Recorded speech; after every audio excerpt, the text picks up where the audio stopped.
Bapa Surgawi, kami mengucap syukur untuk pemeliharaan Tuhan yang luar biasa atas kehidupan kami. Pada pagi hari ini, pujian itu adalah deklarasi iman kami ya Tuhan. Engkau telah begitu setia. Kami minta supaya Allah Roh Kudus mengajari kami mengelola kehidupan ini.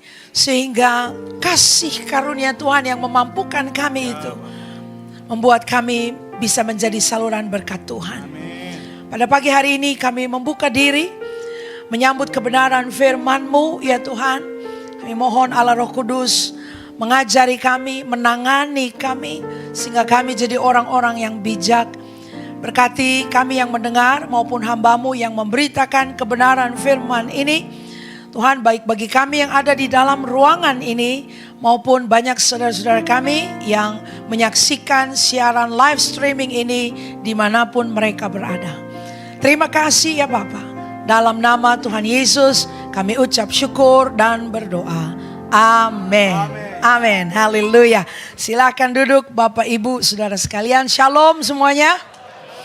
Saya mau juga menyapa buat saudara-saudara yang sedang ikut ibadah lewat streaming. Saya tahu ada Pak Rian, jemaat kami yang saat ini ada di Rumah Sakit Mandaya di area Green Lake yang kemarin juga sudah dikunjungi. So hi Om Rian, seperti janji saya kemarin. Ya, saudara-saudara, kalau ada keluarga yang tidak hadir di ibadah, ya mungkin sedang di rumah sakit, kita sapa salam hangat dari GBI Sentral Tomang. Coba beri tepuk tangan saudara, nah itu ditepokin tuh ya. Jadi biar segera sembuh dari rumah sakit. Amin. Ya, mami saya juga menyaksikan ibadah, turut ibadah dari rumah. Jadi saudara-saudara jangan sampai hilang akal, kalau tidak bisa hadir maka kita dorong untuk bisa menyaksikan live streaming. Ikut ibadah sama-sama ya. Ini adalah perkembangan teknologi yang kita syukuri. Alright, saudara-saudara, pada pagi hari ini kita akan lihat kebenaran firman Tuhan. Kita sudah ada di bulan, saya dikirimin foto dari rumah sakit lagi. Jadi bukti absen nih papi hadir katanya gitu ya. Nah saudara-saudara, kita ada di bulan November, minggu depan masih ada 1 minggu lagi. Lalu setelah itu kita akan masuk Desember. Berapa banyak di antara saudara tahu bulan Desember itu bulan paling sibuk. Sibuk acara Natal, betul gak? Ya, apalagi buat hamba Tuhan. Waduh, itu tiap minggu ada aja. Saya udah liatin kalender saya bilang Tuhan tolong beri kasih karunia. Benar gak? Ya udah, ini sentral mulai tanggal 2 ya. 2 sudah dimulai dari DMBI. Kalau di kalender saya mulai dari tanggal 3. Itu ibadah UMAS di Cinangoh di Karawang tuh. Jadi kita udah siap-siap sama rombongan ya. Waduh, untung saya diundang ada ibadah UMAS di GBI Semanan. Jadi UMAS dari gereja kami LBC akan saya boyong ikut ibadah UMAS di Natalan di Semanan gitu ya. Waduh, ini kita lagi melihat bagaimana bisa hadir lalu kemudian memberkati. Jadi Desember itu bulan sibuk. Setelah itu kita akan masuk ke tahun baru, tahun 2026. Jadi kalau Tuhan berkenan oleh kasih karunia-Nya, kita akan diserahi lagi 365 hari. Saudara, Tuhan kalau kasih kita umur panjang, betul gak? Kira-kira apakah ada di antara Bapak Ibu yang sudah mikir, tahun depan itu mau diapain? Ya, kalau nyanyinya kan kita senang. Hidup ini adalah kesempatan. Saudara akan diberikan 365 hari yang baru yang dipenuhi dengan berbagai macam kesempatan dan peluang-peluang. Mau diapain? Ya, saudara, ada orang yang sudah beli buku agenda. Udah beli kalender, saya nggak tahu saudara pagi hari ini apakah ada yang sudah mampir di toko buku atau beli online untuk beli agenda tahun 2026. Sudah mulai diisi nggak, mau diapain aja. Ya, kami sudah menggerakkan jemaat beli kalender udah dari bulan Oktober. Ya, kalender online-nya sudah beredar, kalender gereja online sudah mulai beredar dari bulan September kita udah fixkan gitu ya, supaya para fasilitator dan tim pengembalaan sudah bisa mulai menata hidup. Mau diapain? Libur keluarga, you wanna have family holiday, mau ajak anak-anak liburan, itu mau bagaimana? Nah saudara-saudara, Saya ngomong-ngomong kayak begini, kayaknya kalau ini baru dipikirkan di bulan Desember kayaknya agak telat. Ya, apalagi kalau mau bilang bikin resolusi tahun baru mikirnya tanggal 31. Sudahlah. Itu malam tahun baru, udah kebanyakan makan, apalagi keluarga-keluarga Batak itu. Ngumpulnya jam 12 malam saudara, udah bersiap kata-kata itu, nanti acara sampai jam 2 pagi kayaknya. Ya, jadi udah gak bisa refleksi, udah gak bisa mikir, ini udah acara.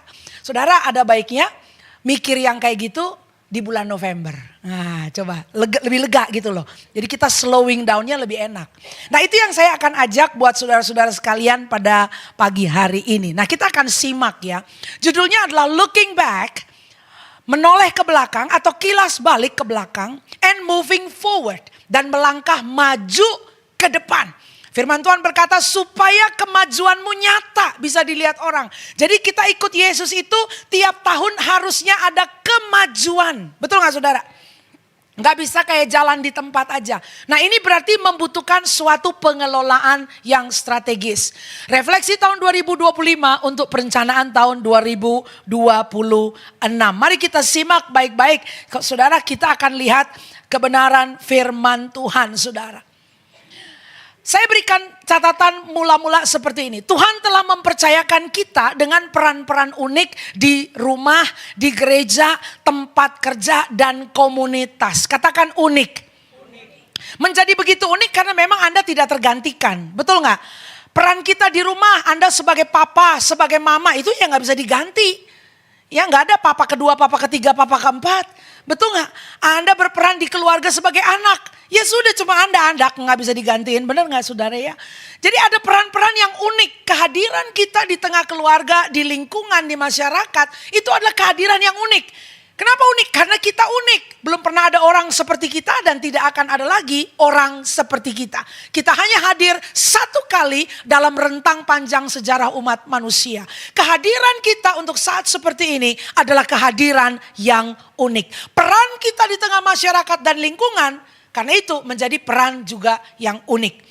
Nah saudara, bagaimana kita mengelola? Saya tulis di sini pengelolaan itu bukan hanya tentang keuangan. Kalau kita bicara ada seminar-seminar mengatakan bagaimana mengelola uang. Ya yang dikelola sebetulnya bukan cuma uang. Kita perlu bisa mengelola waktu, bakat, hubungan-hubungan, tanggung jawab dan kehidupan rohani kita. Coba kita lihat teks firman Tuhan berikut ini. Dalam 1 Korintus pasal yang keempat, ayat yang kedua. Kita baca bersama-sama ayat ini.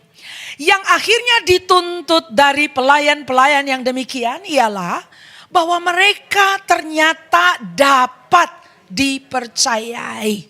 Amin. Saya kutip ini dari versi bahasa Indonesia, terjemahan baru. Nah untuk menstimulasi cita rasa bahasa, saya hadirkan versi bahasa Inggris saudara. Ya, kita lihat King James Version dikatakan moreover it is required in stewards. Tadi bahasa Indonesia menggunakan istilah pelayan. Jadi pelayan itu kalau diterjemahkan dalam bahasa Inggris itu ada kata steward. Steward itu apa? Pengelola, ya, pengurus kan gitu. Jadi yang required by in stewards itu apa? That a man be found faithful. Bahasa Indonesia menggunakan dapat dipercaya. Bahasa Inggris King James menggunakan istilah faithful. Setia. Katakan setia. Wah dulu saya suka dengar kata setia. Faithful. You cannot be faithful unless you are full of faith.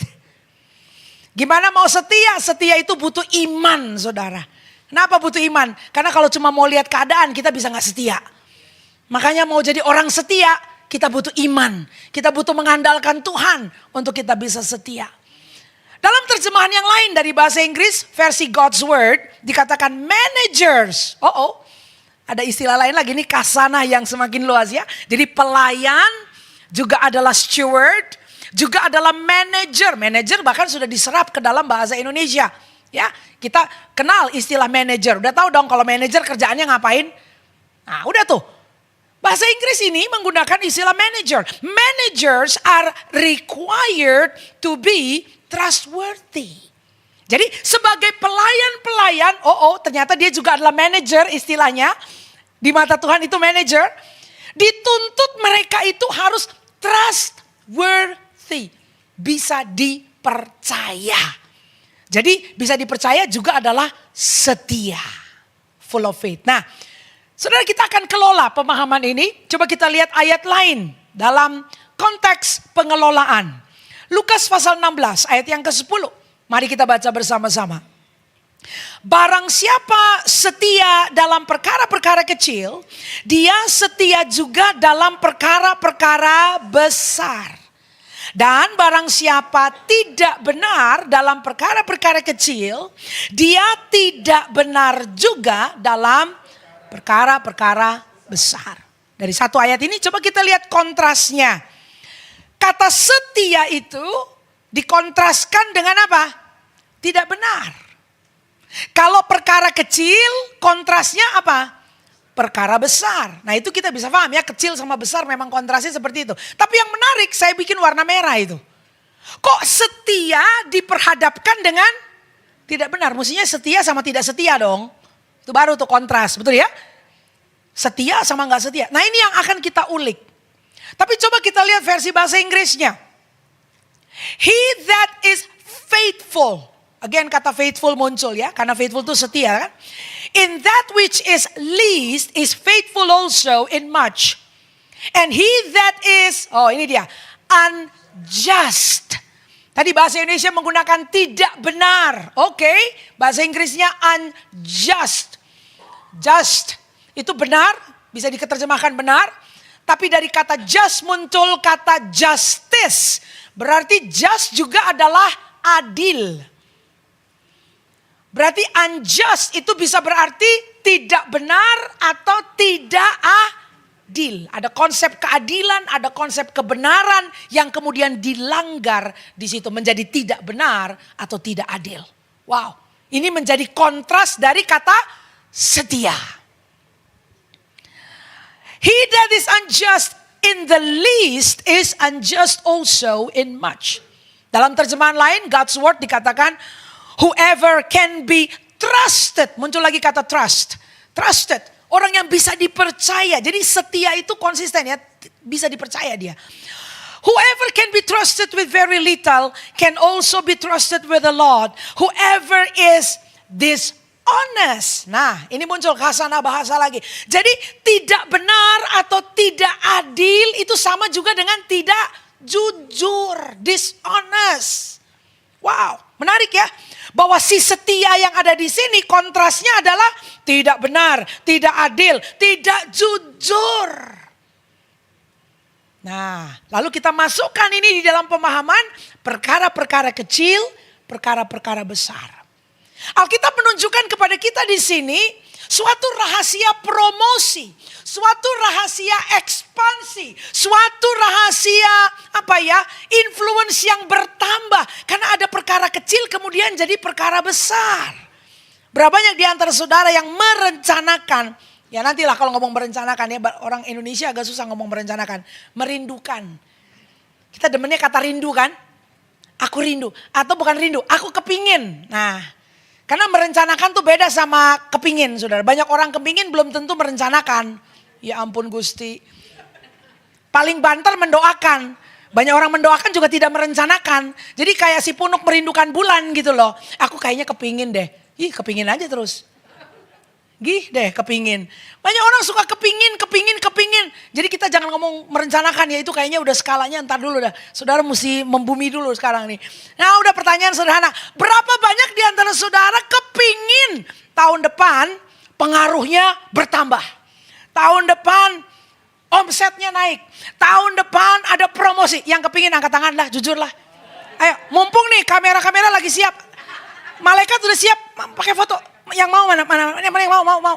Kalau yang nggak angkat tangan udah gak tanggung jawab loh, ayo ya. Ketinggalan bus loh. Iya kan?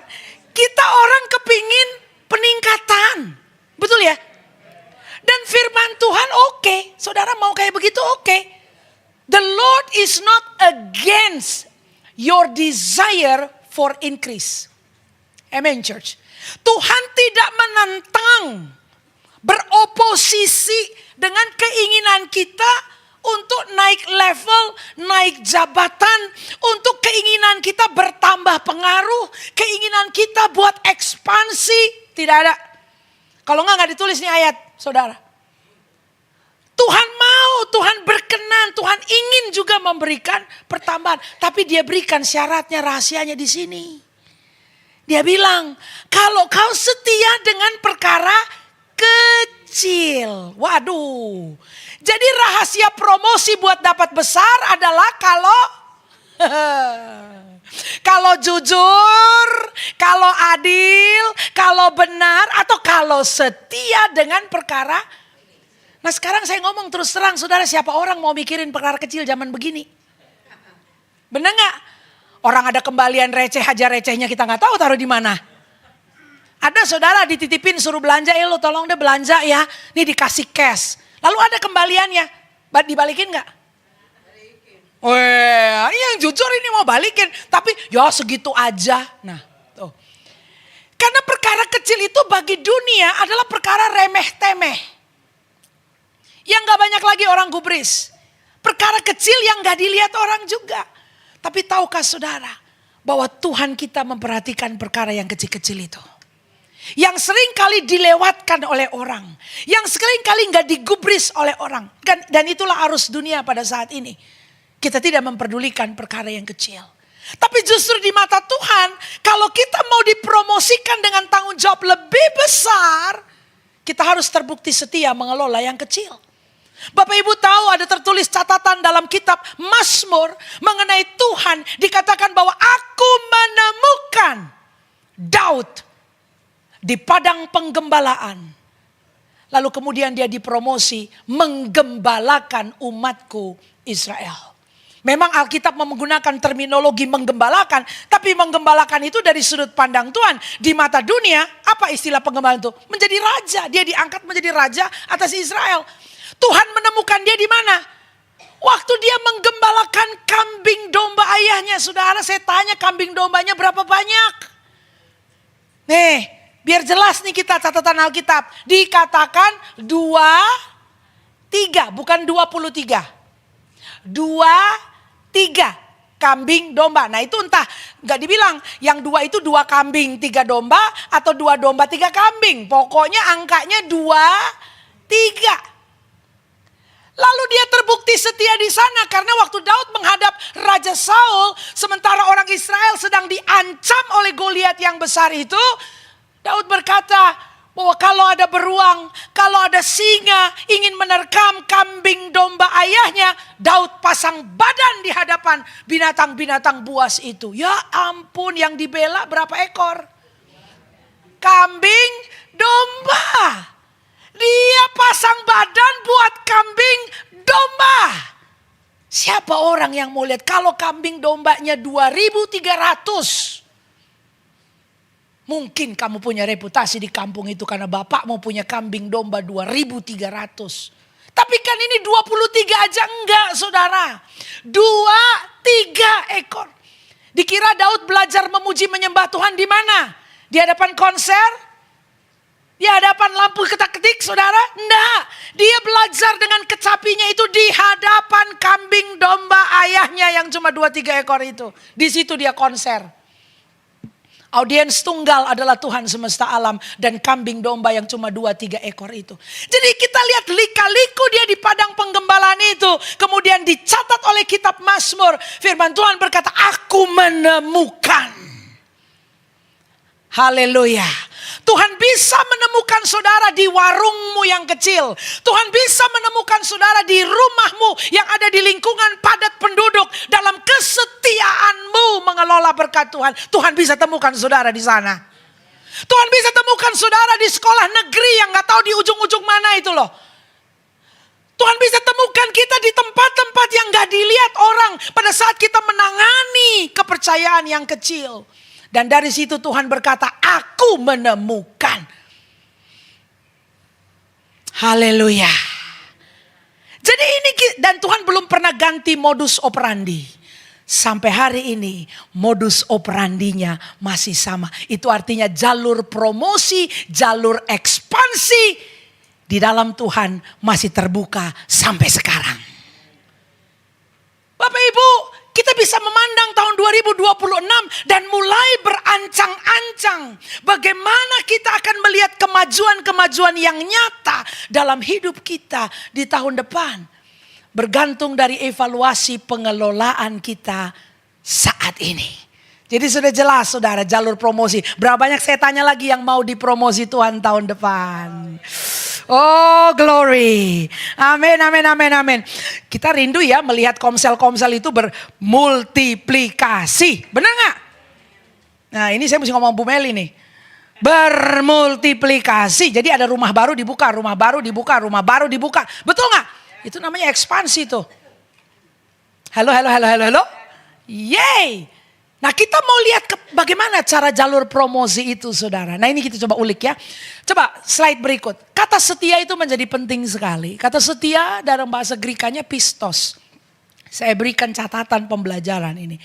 Kata pistos itu menggambarkan atau deskripsi dari suatu konsep keteguhan yang dapat diandalkan. When I check this out, saya temukan steadfast reliability. So you are reliable and you are steadfast. Artinya kamu itu adalah orang yang teguh lalu juga bisa diandalkan. Karena reliable itu namanya bisa diandalkan. Konsisten. Waduh, tambahannya saya tulis begini. Dia adalah seseorang yang menimbulkan rasa percaya karena janjinya itu sesuai dengan kinerjanya. Itu orang setia tuh. Jadi omongannya bisa dipegang, benar gak? Saya mau tanya, yang kayak begitu kualitas udah susah atau masih sering kita bisa jumpai? Iya, makanya sekarang kalau orang janji kita bilang, oh janji ya kita MOU dulu boleh gak? Memorandum of Understanding. Gua ngertinya gini, lu ngerti, kita tulis sama-sama, tanda tangan di atas materai. Dari situ kita turunkan lagi dan terjemahkan itu menjadi kontrak bermaterai, dicatatkan di notaris. Udah pakai notaris, masih ada juga lo yang melengkong-melengkong, bener gak? Ada aja kan, bener gak? Kontrak bisa ditelikung-telikung saudara. Itu menunjukkan apa? Banyak orang kata-kata yang sudah diomong itu tidak bisa dipegang. Bapak ibu saudara sekalian. Kualitas setia ini adalah kualitas di mana omongan kita bisa kita pertanggungjawabkan.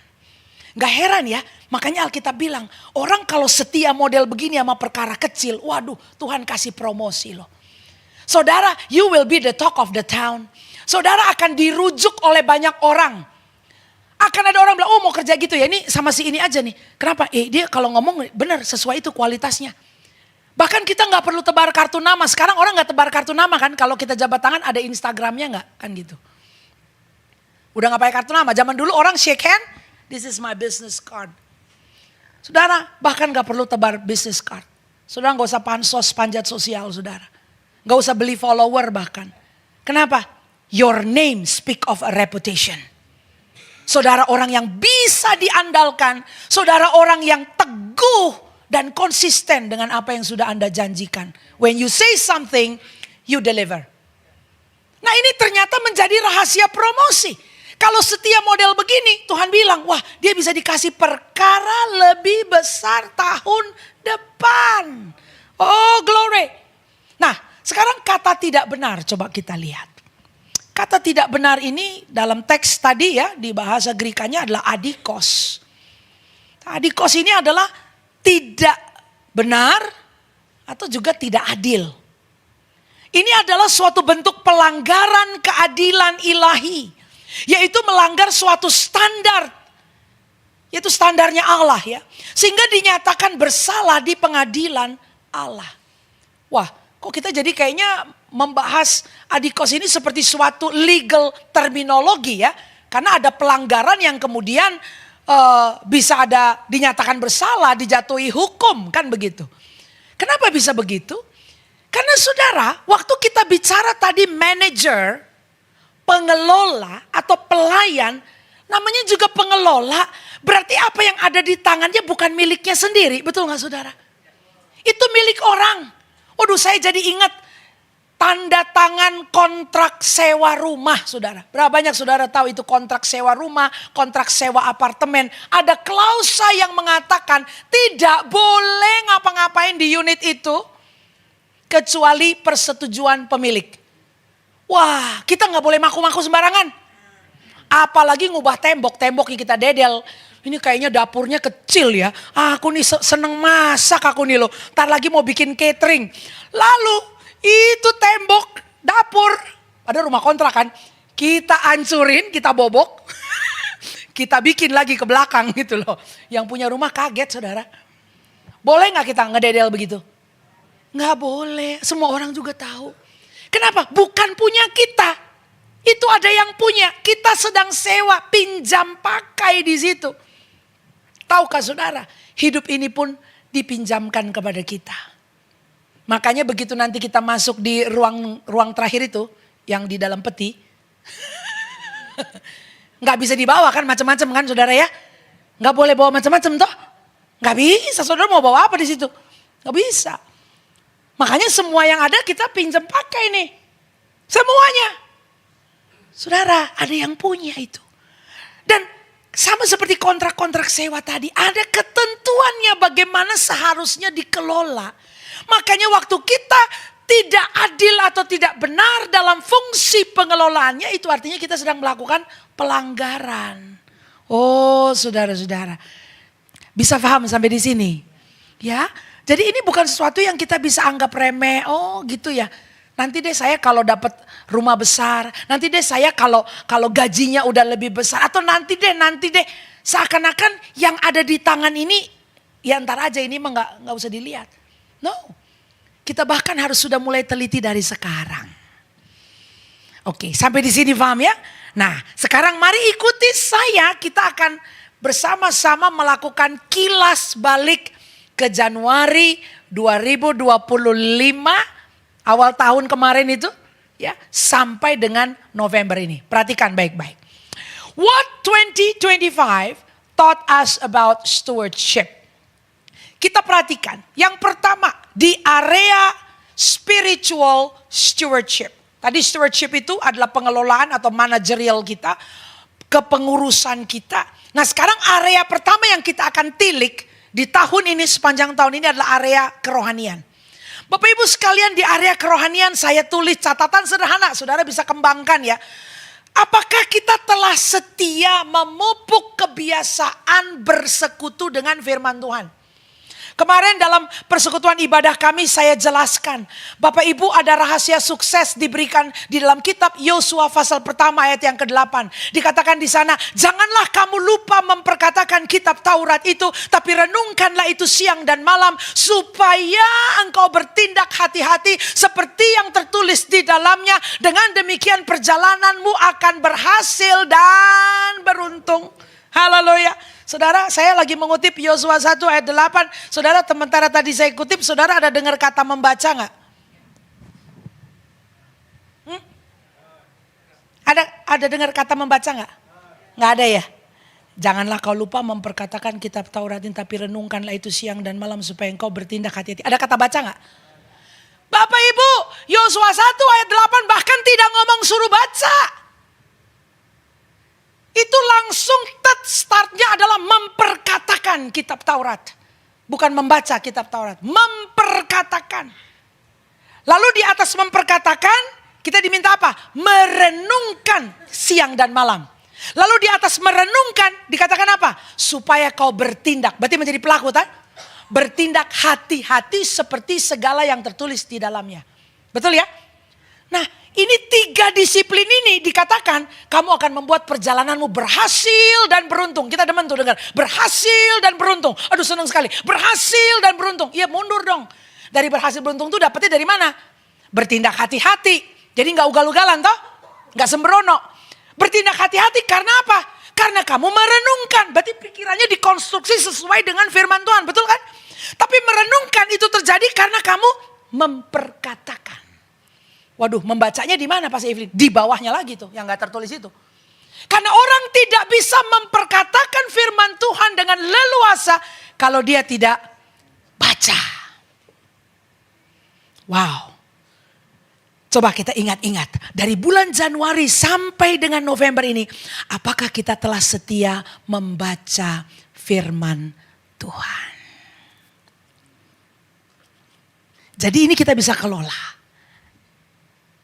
Dan Bapak Ibu, kalau disiplin ini masih kendor di kita, saya mendorong, menyemangati saudara.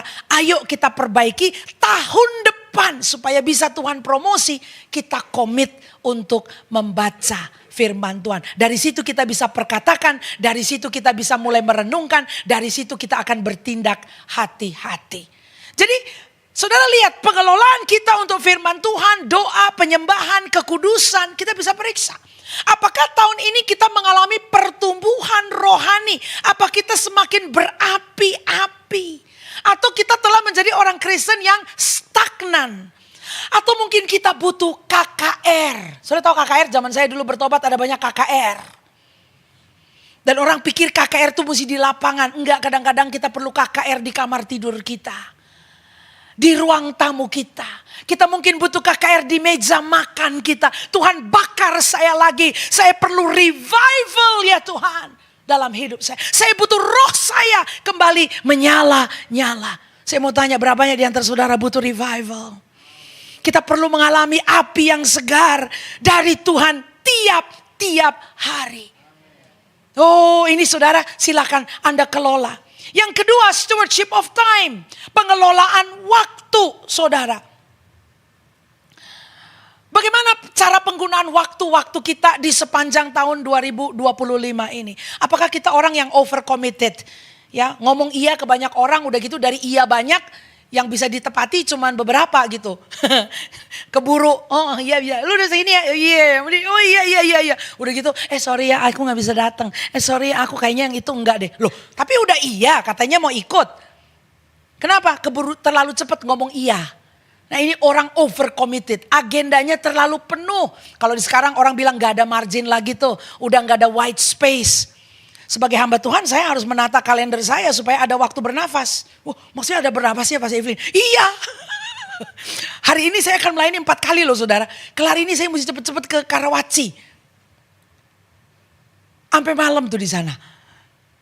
Saya mesti mengatur jadwal. Ada gak white space? Saya punya penasihat di sekeliling saya. Pak Evelyn ingat. Iya siap. Kadang-kadang kita juga mesti ngukur saudara. Nah bagaimana dengan Anda? Apakah ada kalender yang terlalu metet tahun ini? Sampai ulang tahun anak Anda gak bisa hadir. Ulang tahun mungkin saudara-saudara dekat kita, sahabat-sahabat kita gak bisa hadir. Saya kemarin ada undangan saudara. Untuk tanggal 23 Januari. Katanya mau ada Natal tuh Januari tuh di satu kawasan besar di daerah Cikarang sana. Tapi tanggal 23 Januari adalah ulang tahun dari tim saya. Birthday of my inner circle. Saya bilang nanti saya jawab ya. Saya mesti tenangkan diri saya dulu. Jangan kayak kelinci nih hamba Tuhan satu nih. Ya kan? Benar gak? Apa yang paling berharga? Ayo timbang saudara. Kalau kecipot-kecipot kita langsung oke-oke aja. Tapi nanti jadi keputusan yang saya sesali. Akhirnya saya jawab, maaf Pak. Saya sudah ada agenda lain. Padahal agenda lainnya kan belum dibuat ya. Tapi sudah tahu saya. Itu is my team. Yang sedang saya mentor. Saya sedang raise up. Saya tidak bisa ada di tempat lain, saya harus ada dengan dia. Itu harganya. Saudara, apakah kita orang yang over committed? Atau hidup kita banyak gangguan? Atau kita orang yang suka tunda-tunda? Apakah juga kita sudah ada investasi waktu untuk hal-hal yang bernilai kekekalan? Hal-hal yang berharga di hidup kita. Saudara perlu rencanakan. Saudara ulang tahun perkawinanmu tahun depan. Are you going to plan it? Kalau kemarin karena udah ya kesisip, kecepatan, ya udahlah kita ngebakso aja. Ngebakso, ulang tahun perkawinan. Ya soalnya gak dipikirin kan, bener gak? Tapi saudara coba lihat kapan tuh ulang tahun perkawinan. Dari sekarang udah taruh di kalender merah-merahin tuh. Lalu bikin reminder di handphone Anda dari sebulan sebelumnya. Loh sebulan sebelumnya pas iya. Seminggu sebelumnya bikin supaya Anda bisa booking beli bunga. Bikin yang romantis. Senggol kiri kanannya, katakan kita bikin romantis. Iya jadi gak harus selalu menunggu retreat couple saudara. Rencanakan anak-anak Anda yang mau ulang tahun ke-17. Anak-anak Anda mau graduate itu ditaruh di kalender semuanya. Supaya Anda bisa hadir untuk hari-hari penting dan berharga seperti itu. Sudah banyak yang senyum-senyum. Ya, kalau mau nembak kekasih juga bisa direncanakan sih dari sekarang. Wes, ya kalau ada. Kalau belum ada kita doakan. Yang berikutnya kita lihat stewardship of talents and calling, ya, pengelolaan dari talenta-talenta dan panggilan hidup kita. Bapak Ibu, Tuhan telah memberikan karunia-karunia rohani kepada kita. Nah, apakah sepanjang tahun ini kita telah gunakan karunia-karunia rohani kita itu? Ya, kita sudah eksplorasi dan pakai, atau selama ini telah kita kubur dalam-dalam karena kita takut. Loh, maksudnya apa nih Pak Evelyn ada karunia rohani? Bapak Ibu, waktu kita datang kepada Tuhan, waktu kita lahir baru, Roh Kudus memberikan karunia-karunia kepada kita. Karunia itu bahasa Inggrisnya gift. Gift tahu dong saudara, kayak hadiah gitu. Berapa banyak saudara kalau dikasih kado, dikasih hadiah, saudara gak buka boxnya, udah saudara taruh aja, gak tahu di kolong tempat tidur, udah taruhin numpuk di situ. Ada gak yang kayak gitu? Gak ada lah ya. Bahkan orang zaman sekarang tuh saya punya tim, dikasih kado nih, di depan yang ngasih langsung dibuka. Saya bilang, ih kayak begitu ya, kalau aku sih maunya bukanya sendiri. Lalu buka kartunya dulu. Oh, ada tipe-tipe orang yang di depan kita. Oh, bagus ya, bagus tuh, coba. Terus saya bilang, kenapa kau buka kado selalu kalau di depan orang? Iya dong, biar orangnya senang bahwa aku buka langsung. Gak semua begitu ya. Ibu berarti golongan saya. Aku maunya bukanya sendiri, lalu aku nikmati sendiri gitu.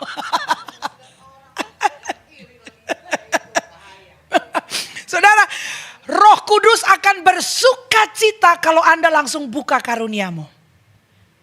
Apa yang Tuhan sudah berikan kepada Anda temukan, Anda buka, you unpack. Lalu saudara gunakan untuk pekerjaan Tuhan.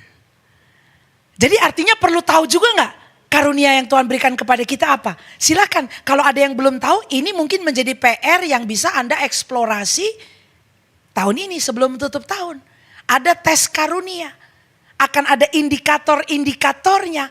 Nah, kalau saudara sudah ketemu seperti saya lihat jemaat kami tuh. Oh, ada yang karunianya mengajar. Ada yang karunianya suka hospitality. Kita gerakkan. Dan gereja diperkaya oleh setiap anggota tubuhnya yang berfungsi, saudara. Nah, jadi silakan. Kalau belum, temukan. Setelah ketemukan, eksplorasi, gunakan. Kalau sudah digunakan, lebih lagi gunakan. Karena karunia yang digunakan akan semakin tajam. Saudara akan lebih tajam. Semakin efektif, semakin tajam. Loh, kalau gak dipakai bagaimana Pak Evelyn? Ya Tuhan juga gak akan ambil. Jadi Tuhan tuh gak kasih lalu ambil, enggak. Yang ada adalah seperti tadi. Dormant. Dia jadi kayak kado yang tidak dibuka. Ya kita rugi dong kalau nggak dibuka kadonya, karena kado itu dibutuhkan, karunia-karunia itu adalah faedahnya untuk tubuh. Jadi jemaat yang tidak menemukan atau menggunakan karunianya, sebetulnya tubuhnya jadi rugi. Kenapa? Kita butuh yang ada di situ. Bapak Ibu, gereja ini membutuhkan masing-masing karunia saudara. Tubuh Kristus ini membutuhkan masing-masing karunia saudara. Saudara adalah aset yang berharga bagi tubuh Kristus. Katakan sama-sama, saya aset buat gereja ini. Yes. Jadi temukan ya, saya semangat menemukan ini. Ada satu ibu yang kita empower, kemarin saya share di pertemuan doa. Wow, dia diberdayakan, karunianya digunakan. Sekarang kita buka persekutuan di daerah Bekasi Utara. Dia beserta ibu-ibu lain, Jamila. Saudara gak datang doa, saudara gak tahu istilah Jamila. Tahu gak Jamila? Janda milik Allah. Hebat gak tuh? Janda milik Allah bergerak masuk rumah sakit. Doain orang di lingkungan. Doain orang. Kenapa? Karunianya dipakai. Jadi saya rindu setiap orang di GBI Sentral Tomang. Temukan karuniamu dan pakai karuniamu. Sehingga gereja ini bergerak di masyarakat. Amin saudara. Rencanakan ya. Tahun 2026 ada kemajuan. Berikutnya stewardship of resources. Pengelolaan dari sumber-sumber daya yang Tuhan taruh di tangan kita. Entah itu rumah, karir, keuangan, peluang-peluang. Bapak Ibu, apakah sepanjang tahun ini kita dikenal sebagai orang yang murah hati, generous, suka berbagi, ya, suka membagi-bagikan, terbuka untuk nolong orang. Apakah kita dikenal seperti itu? Apakah kita menjadi orang yang bijak di dalam pengelolaan sumber-sumber daya yang Tuhan berikan kepada kita? Apakah kita disiplin di dalam pengelolaan tersebut? Nah, pada akhirnya saya berikan catatan saudara bahwa mengenai berkomitmen untuk setia, kesetiaan itu bukanlah kesempurnaan tetapi suatu konsistensi. Kita perlu dikenal sebagai orang yang konsisten. Kalau mami saya bilang begini, jangan jadi orang tuh angin-anginan. Lo tau angin-anginan? Iya, bagus ya, lebih enak ngomong angin-angin daripada panas-panas yang begitu-gitu tuh loh. Saya agak susah, saya gak mau pakai istilah itu. Angin-anginan. Saya bilang sama mami saya, kalau orang angin-anginan itu memang banyak masuk angin dia, mam. Ini mesti dikerok, dikop kali itu biar anginnya keluar gitu loh. Ya, saudara, kita gak bisa jadi orang angin-anginan. Angin-anginan itu apa? Kalau mami saya punya istilah gini, angin-anginan itu kalau di situ hatinya, dikerjain. Oh, berarti kalau gak di situ hatinya belum ngaco ya. Itu istilah mami saya, tentu itu bukan alkitabiah ya. Tapi oke lah saudara, kita gak bisa dikenal jadi orang angin-anginan. Angin-anginan itu kadang dia panas, ada di situ kalau angin bertiup. Lalu tiba-tiba dos gak ada. Jadi dia swinging. Kalau dulu John Hartman bilang, ya like a monkey swinging from a chandelier. Kayak orang hutan gitu. Ya, kita gak bisa begitu. Jadi orang setia itu reliable. Orang bergaul sama kita tahu nih orang bisa dipegang omongannya. Kalau dia ngomong ya itu ya. Kalau dia bilang aku datang beneran dia datang. Kalau dia bilang aku kelarin tuh kerjaan pasti dia kelarin. Saudara, kesetiaan bicara mengenai konsistensi. Lalu yang poin kedua, kembangkanlah ritme atau irama rohani dan berakuntabilitas. Tahun depan akan ada 365 hari. Kita perlu lihat ritmenya Tuhan kayak apa di tahun ini. Kita mau apa? Seperti apa derapnya Tuhan memimpin hidup kita. Menggerakkan kita ke kiri, ke kanan, ke depan, ke belakang. Seperti apa Tuhan menuntun langkah kita di tahun depan. Nah saudara, dengan segala evaluasi itu Bapak Ibu, slide berikut ini kemudian saya propose kepada saudara, kalau belum beli agenda, silakan mampir setelah ibadah, mampirlah ke toko buku. Lalu saudara duduk di kaki Tuhan dan lihat hidupmu di area-area yang perlu dievaluasi tadi. Kemudian pandanglah ke depan 365 hari. Orang dunia berkata, let's just make a smart goal. Bikin goal yang smart katanya. Smart itu apa? Specific, measurable, achievable, realistic, and timely. Itu katanya orang dunia. Oke, kalau kita anak Tuhan mesti tambahin dong. Jangan cuma smart. Spirit led smart goal. Karena kalau cuma smart, kita menjadi pusat dari perencanaan itu. Aku ingin begini, aku ingin begitu. Ingin itu, ingin ini, banyak sekali. Lalu di kantongannya ada apa? Baling-baling bambu. Yang gak tahu saudara mesti seangkatan sama saya. Karena makhluknya warna biru itu. Ya, mau ini, mau itu, mau ini, mau itu. Nah itu katanya smart. Enggak smart. Kita gak diminta Alkitab jadi smart. Kita diminta Alkitab jadi bijaksana. Ajar kami Tuhan menghitung hari-hari. Agar kami beroleh hati bijaksana. Banyak orang pintar tidak bijaksana. Kenapa? Karena yang jadi pusat dirinya sendiri. Bisa merencanakan mau ekspansi bisnis, lupa ulang tahun istri. Bisa merencanakan ekspansi bisnis, tidak hadir di acara kelulusan anak. Konser anaknya bisa, ini lepas semua saudara. Tapi orang yang dipimpin oleh Roh Allah akan membuat perencanaan yang spirit led. Tuhan menuntun langkah kita. Sehingga kita tidak menyandung keluarga. Tidak menyandung saudara-saudara seiman. Kita bijak dalam merencanakan hari-hari kita. Slide yang terakhir saudara. Saya tinggalkan Anda dengan pemikiran ini. What will 2026 look like if we become intentional steward? Kira-kira kalau ini kita kelola area-area ini. Kita evaluasi. Tahun 2026 akan kayak apa ya hidup kita ya? Keluarga kita ya? Istri kita akan lebih senang karena tiba-tiba, Pak kok ingat hari ulang tahun perkawinan? Tumben setelah 13 tahun. Yeah, you be a blessing to your wife. Anda jadi berkat bagi suamimu. Anda jadi berkat bagi anak-anakmu. Anda jadi berkat bagi sahabatmu, bagi kawan-kawan gereja. Kenapa saudara mulai menghidupi kehidupan Anda secara intensional, terencana, terarah, bijaksana saudara. Kita nggak jadi orang yang seradak seruduk, ugal-ugalan. Nah kalau begini saya akan senang nyanyi lagu hidup ini adalah kesempatan. Karena tiap kesempatan kita kelola dengan bijaksana. Saya harap ini menjadi berkat bagi saudara. Kalau mau janjian beli buku agenda, sok dikoordinasikan ya. Jadi beli rame-rame dan saudara atur-atur tahun depan mau dibuat seperti apa. Mulai dengan ulang tahun dari keluarga lah. Ya, lalu masukkan agenda-agenda gereja di sana sehingga saudara bisa merencanakan dengan baik. Tentu ekspansi bisnis juga perlu masuk di situ. Amin. Haleluya. Udah ada yang mau rencana beli agenda ya kayaknya. Udah nih mau cepet-cepetin langsung. Sudah ada ya? Good. Ayo kita satu dalam doa saudara-saudara. Oh Bapa Surgawi, terima kasih ya Tuhan. Kami percaya kami ada oleh kasih karunia-Mu. Tangan Tuhanlah yang menopang kami sampai kami bisa berdiri sejauh ini. Tuhan menjelang penghujung tahun, kami menilik balik perjalanan hidup kami sejauh ini. Tuhan ada area-area yang perlu kami evaluasi. Mari aku berdoa dan taruh seluruh jemaat ini Tuhan di hadapan-Mu. Engkau menuntun kami pada saat kami melakukan pembenahan-pembenahan. Sehingga Tuhan, hari-hari esok yang akan Tuhan berikan pada kami akan bisa kami kelola dengan baik. Roh Kudus hadir pada saat masing-masing kami mengevaluasi. Roh Kudus menuntun kami ya Tuhan. Sehingga kami jadi pengelola yang bijak dari hari-hari kami. Terima kasih Bapa Surgawi, terima kasih.